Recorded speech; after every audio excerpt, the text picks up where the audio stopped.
صلوات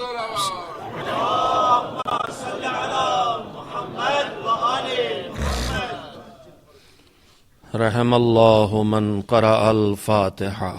بسم اللہ الرحمن الرحیم. ایاک نعبد و ایاک نستعین اهدنا الصراط المستقیم صراط الذین انعمت علیہم غیر المغضوب علیہم ولا الضالین. صلی اللہ علی محمد وآل محمد. اعوذ باللہ من الشیطان اللعین الرجیم. بسم اللہ الرحمن الرحیم. الحمد للہ رب العالمین والعاقبۃ للمتقین والجنۃ للمؤمنین والنار للملحدین. والصلاة والسلام على سید الانبیاء والمرسلین سیدنا ونبینا وشفیعنا ابی القاسم محمد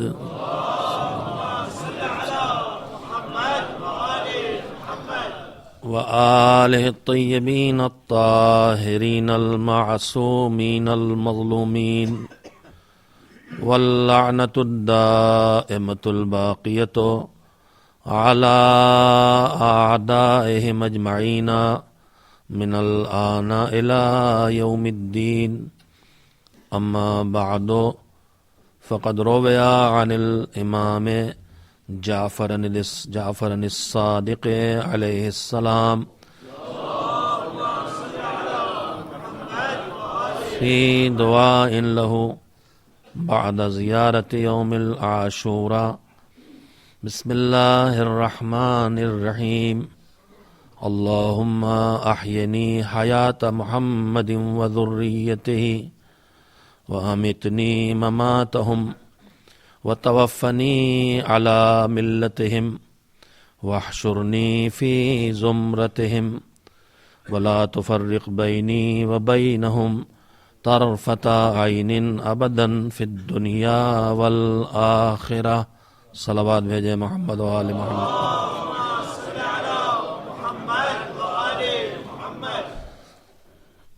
سید الشہداء کی وہ زیارت جو زیارت یوم عاشوراء کے نام سے معروف ہے،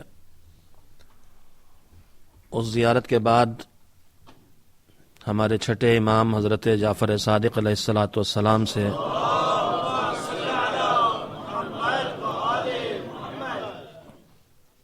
ایک دعا روایت ہوئی ہے، جس دعا کا ایک فقرہ ہے جسے میں روزانہ آپ حضرات کے سامنے اپنی گزارش کے آغاز میں عنوان گفتگو کے طور پر پیش کرتا ہوں. زائر یہ دعا کرتا ہے کہ پروردگار ہمیں پیغمبر اکرم حضرت محمد مصطفیٰ صلی اللہ علیہ وآلہ وسلم اور ان کی ذریت طاہرہ، ان کی پاک اولاد اور ان کی آل کی زندگی عطا فرما، اور زندگی ہی نہیں ہمیں موت بھی ان کی جیسی موت عطا فرما. پروردگار اس دنیا سے جب اٹھا تو ان کی ملت میں اٹھا، ان کے دائرے ایمان سے ہم کہیں باہر نہ چلے جائیں.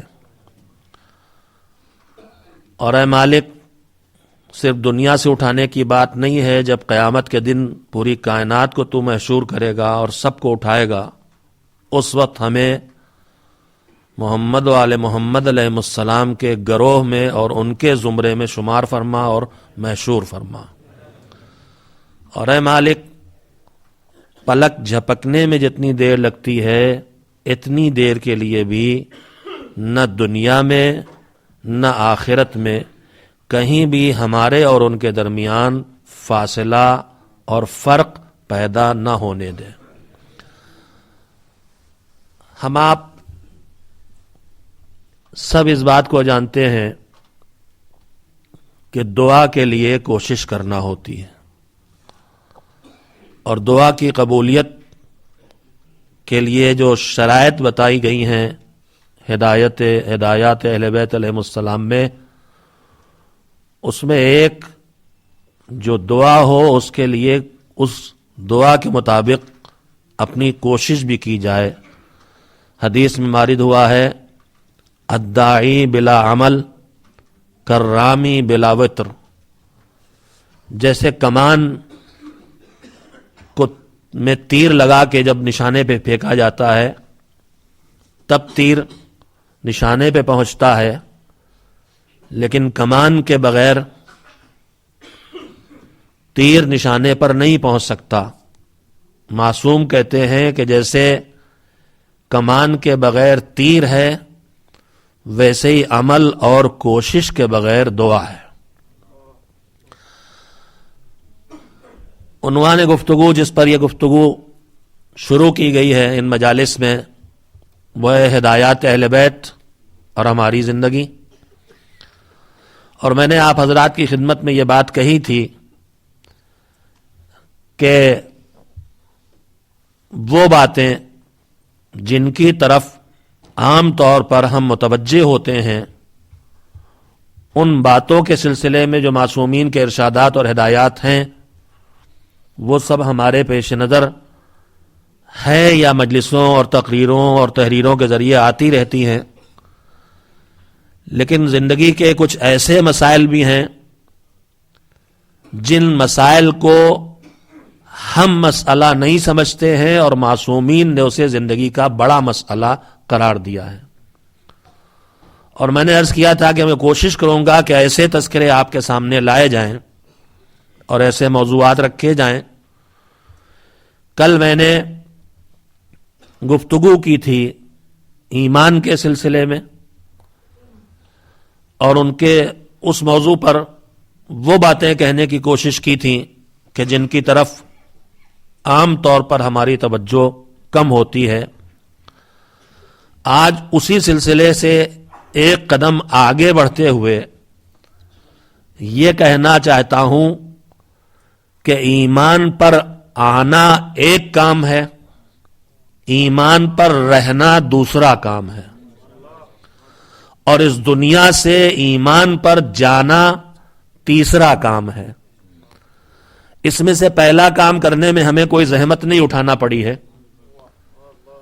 ہم ایمان پر اپنی کسی کوشش سے نہیں آئے ہیں، عالم ذر کی کوئی خصوصیت تھی یا کیوں الہی فیصلہ تھا، ہمارے بزرگوں کے کارنامے تھے، کیا تھا ہمیں نہیں معلوم، لیکن اس نے ہمیں مومن کی گود دے دی، مومنہ کی گود دے دی۔ تو ایمان پر آنے میں ہمیں زحمت اٹھانا نہیں پڑی، اور یہیں سے یہ پریشانی پیدا ہو گئی کہ جب اتنی قیمتی چیز بالکل مفت مل گئی تو پھر اس کی فکر بھی اسی طرح سے گھٹ گئی جیسے زندگی بھر کوئی باپ کروڑوں اور اربوں کی ملکیت اور جائیداد کھڑی کرتا ہے محنت کر کے، اور اولاد کو فری میں مل جاتی ہے۔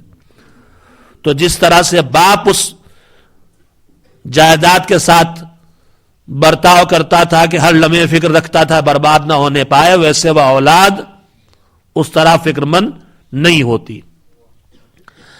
مذہبی دنیا میں ایک موضوع ہے، ایک سبجیکٹ ہے جس کی طرف ہم صاحبان ایمان کو متوجہ کیا گیا ہے، اور اس موضوع اور اس سبجیکٹ میرے بزرگ اور صاحبان مطالعہ پڑھنے والے، دعائیں پڑھنے والے واقف ہیں، میں جیسے ہی لفظ کہوں گا آپ متوجہ ہو جائیں گے۔ اس سبجیکٹ کا نام ہے عدیلہ عند الموت، موت کے وقت پھر جانا، یعنی ساری زندگی صاحب ایمان رہنے کے بعد موت کے وقت آدمی خدا نخواستہ صراط مستقیم سے ہٹ جائے، منحرف ہو جائے، بہک جائے، اور زمین پر رہے تو مومن رہے مگر زمین سے اٹھے تو مومن نہ اٹھے۔ اور پوری زندگی شیطان جو مومن کو گمراہ کرنے کی کوشش کرتا رہتا ہے، تو روایات یہ کہتی ہیں کہ جتنی بھی وہ طاقت لگاتا ہے، جس دن سے بچہ بالغ ہوا، بچی بالغ ہوئی، بہکانا کا کام وہ شروع کر دیتا، نمازیں قضا کرا دی، ابتدائی زندگی کے واقعات آپ کے ہمارے سب کے ہیں کہ ممی پاپا نے ڈانٹ کے نماز پڑھوائی اور بغیر وضو کے پڑھ ڈالی، روزہ رکھوایا مگر چپکے سے کچن میں کئی بار توڑ ڈالا. تو یہ سب واقعات گزرتے ہیں، یہ بلوغ کے بعد کے ہوتے ہیں. پھر بعد میں مومنین مومنات آتے ہیں، بچپن میں کچھ لاپرواہی ہوئی ہے نمازوں میں اور کچھ غلطیاں ہوئی ہیں روزوں میں، کیا کریں ان کی ادا کر ڈالیں. آدمی بعد میں ہوش میں بھی آتا ہے. لیکن شیطان جتنے بھی حملے کرتا ہے بچپن سے لے کے نوجوانی تک، نوجوانی سے لے کے جوانی تک، جوانی سے لے کے ادھیڑ عمر تک، ادھیڑ عمر سے لے کے بڑھاپے تک، اور وہ حملے کی فیلڈ بدلتا رہتا ہے. میں اس وقت تفصیل میں جاؤں گا تو بات کہیں سے کہیں چلی جائے گی، مگر ایک جملے میں کہنا چاہتا ہوں کہ شیطان بہکانے کے لیے یہ دیکھتا ہے کہ کس آدمی میں کس چیز کی چاہت پائی جاتی ہے. ایک آدمی کو وہ دیکھتا ہے اگر اسے شراب پینے پہ لگایا جائے تو یہ لگ جائے گا، تو اسے شراب پینے پہ لگانے پہ محنت کرے گا. لیکن ایک آدمی کو دیکھ لیتا ہے کہ نہیں، یہ شراب کے چکر میں آنے والے نہیں ہیں، یہ تو ادھر کا رخ بھی کرنے والے نہیں. تو اب وہ دیکھتے ہیں ان کا ذوق کیا ہے، ان کا شوق کیا ہے، ان کی للک کیا ہے، ان کی چاہت کیا ہے. کوئی لفظ تو سمجھیے گا ان میں سے. اب اس کے بعد تلاش کرتا کہ یہ عبادت کے شوقین ہے، کہا تو کیا ہے، یہ فیلڈ بھی ہماری ہے. اب وہ بیچارے آ کے نماز پڑھنے کھڑے ہوتے ہیں اور ساری قرت جو ہوتی ہے وہ اس سینٹر میں بیٹھے مومنین کو اپنی قرت کی خوبی پہچانوانے کے لیے ان کا کام ہو گیا. تو کسی کو نماز کے ذریعے بہکارا، کسی کو شراب کے ذریعے. پہچانتا ہے، کمزوری تلاش کرتا ہے کس کے اندر کس چیز کی للک زیادہ پائی جاتی ہے، خواہش زیادہ پائی جاتی ہے. کوئی پیسے کے خواہش مند اس کو ادھر سے بہکائے گا، کوئی نام کا خواہش مند ہے اس کو ادھر سے بہکائے گا. بہرحال اس وقت میرا موضوع نہیں ہے. میں کہنا یہ چاہتا ہوں کہ ساری زندگی ہم کو اور آپ کو سب کو بہکانے کی کوشش کرتا رہتا ہے اور اپنے راز بتاتا بھی نہیں، تدبیریں بتاتا نہیں ہے، اس لیے کہ تدبیر بتا کے پچھتا چکا ہے. تب سے اس نے عہد کر لیا، آپ کسی کو نہیں بتاتا. روایت میں نے کہیں پڑھا تھا کہ انبیاء بنی اسرائیل میں سے جناب داؤد یا جناب شعیب، کس نبی کا قصہ مجھے یاد نہیں اتنا، کہا کہ تم کیسے بہکاتے ہو، کیا کرتے ہو، بتایا سب کچھ تفصیل. اس کے بعد آخر میں کہا کہ اچھا یہ بتاؤ، یہ تو نبی تھے، انہیں تو بہکا نہیں سکتے تھے، تو یہ بتاؤ کہ تمہیں کوئی بات میری بھی اچھی لگتی ہے.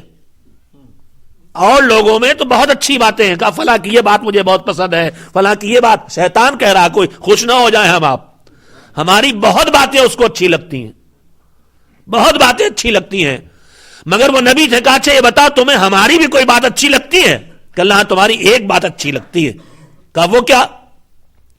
کہا جب تم روزہ رکھتے ہو تو روزہ رکھنے کے بعد جب افطار کرتے ہو تو افطار میں ذرا پیٹ بھر کے کھا لیتے ہو.